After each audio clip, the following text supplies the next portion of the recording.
they didn't. Basically, Alison and I got out is the wrong word, but they, the cut-off point of when they changed it all. Yes. So I would hope at the age I am, I understand those codes of conduct anyway.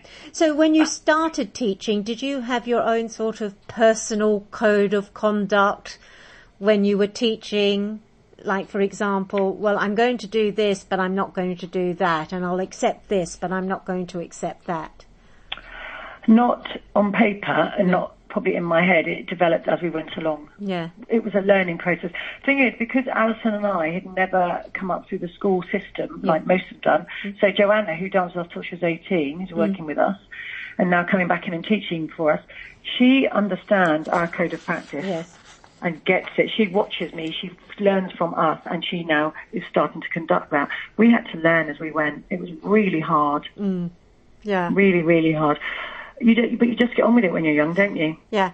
And so rather than, when you said it was really hard, rather than looking to others, are you saying that you really drew on your own personal values and beliefs as to what was right and wrong, rather than looking outside into the profession and saying, well, what are other dance teachers expected to do?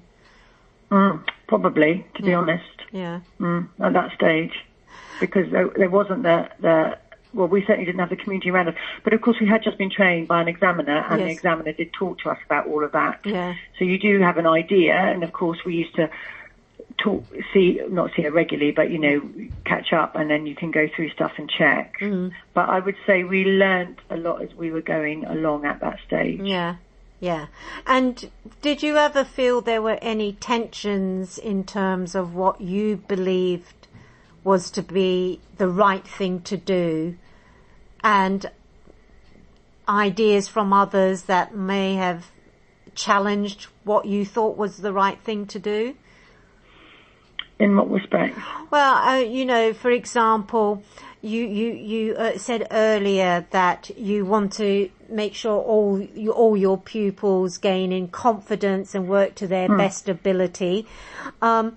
Yet some views are, well, you're either good enough or you're not good enough, and you all have to work to this standard regardless of what your abilities are, and that's how I'm going to teach. Did you ever feel any pressure or tension to teach in a different way to which you felt comfortable with? Occasionally over the years, I think you think, oh, we could make the school more successful, or we should do something like that. But we've always followed our hearts and what we feel is right for the children. Yeah. So So no, I don't like that form of teaching. No. So it wouldn't work.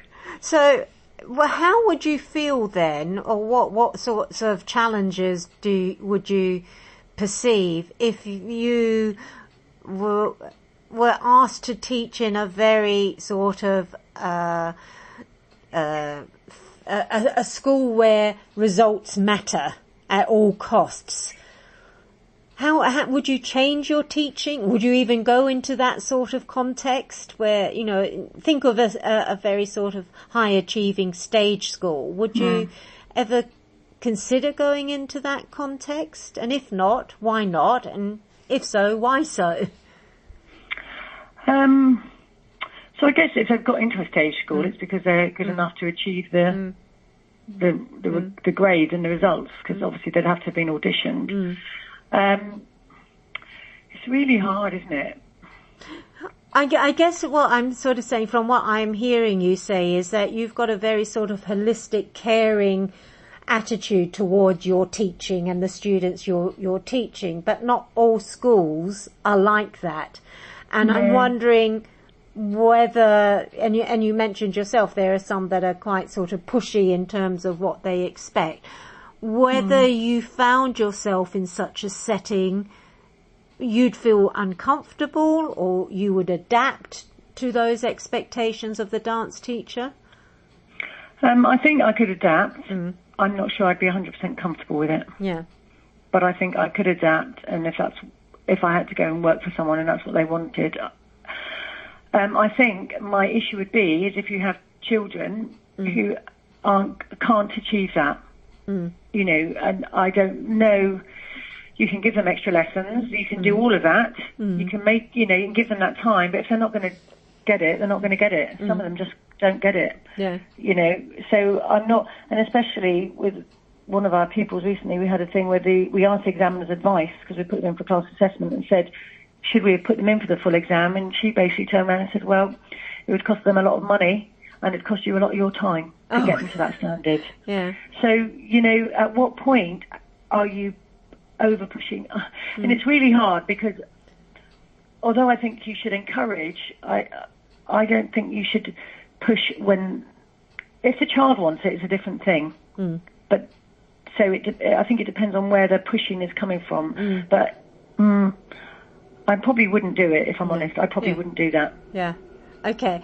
And, I mean, you said that you teach ballet and you teach sort of the aerobic fitness side of dance as well. So what would your reaction be if someone asked you to teach, ballroom, for example?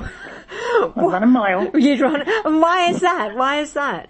Because I haven't got a clue what I'm doing. Yeah. So I have been asked on the other time someone said, I really want to learn a bit of rock and roll. Will you teach me? About the amount of time it then takes me to go and learn it properly. So if I'm going to teach it, I want to teach it properly. I've had to, no, I wouldn't. I'd love to learn it. I'd love to learn it to teach it. But, I wouldn't teach it otherwise. So what is your view on, let's say, someone who's never done modern jazz before? Perhaps, let's say, they've just done ballet for all of their life and just taught ballet for all of their life, coming in and teaching modern jazz. Is that a good thing? Not such a good thing? I mean, if all they've ever done is ballet, it is very different. Yeah. So, without any formal training or going to lots of classes, I wouldn't probably advise it. But maybe they have a really good knack and can pick it up and teach it. Yeah. I mean, you know, I only teach babies ballet. I'm not a ballet teacher. Yeah. I could teach it, I could learn the grades, I would know what is wanted from me, and I have no doubt I could teach it. But I would never be a natural ballet teacher like Alison is a natural ballet teacher. Yeah. As she said, she would never be a natural modern jazz teacher. You know, and some teachers are, so they can do everything. And Joanna, who's now working with us, she does both. Yeah. And she would be great at both. Yeah. But it's very difficult because my training, because I did dancing up north, and I did lots of exams and festivals.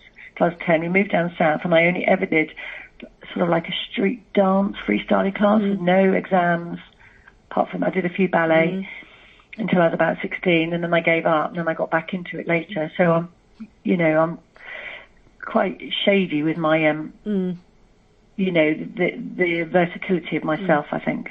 So would you say that a dance teacher who's teaching any sort of dance genre, whether it's modern jazz or ballet or ballroom or whatever, actually has to know the basics? They can't just sort of get in there and do something. Oh yeah.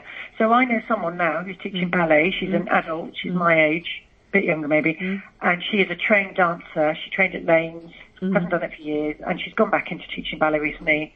Teaches free ballet classes, and she knows her stuff. She's done a lot of ballet dancing and a lot of ballet training, so that's fine. But someone who doesn't have a clue, definitely not. Yeah. Someone who's not done any, no, absolutely not. And it's actually quite dangerous.